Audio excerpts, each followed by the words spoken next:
This is the story about the sound. Can you say?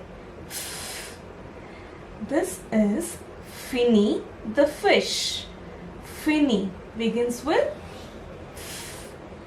Finny the fish had a very close friend who is Frog. Frog begins with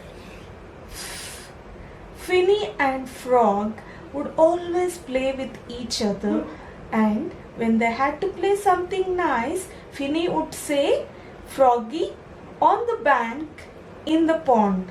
On the bank, in the pond. And during the night, Finny would go to sleep.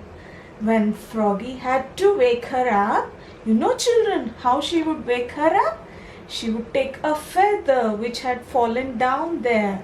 Feather begins with she would take the feather and say, Finny, wake up.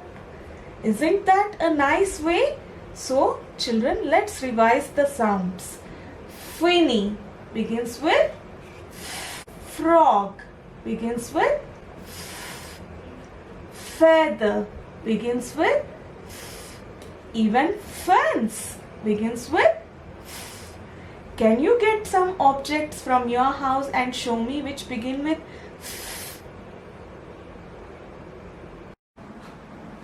This is the sound. Let's trace the sound. Let's trace the sound in semolina.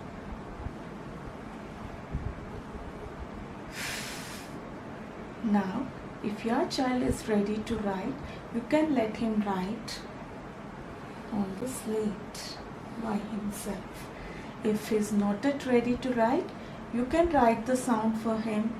You can use the Q-tip dipped in water and he can trace the sound, saying the sound.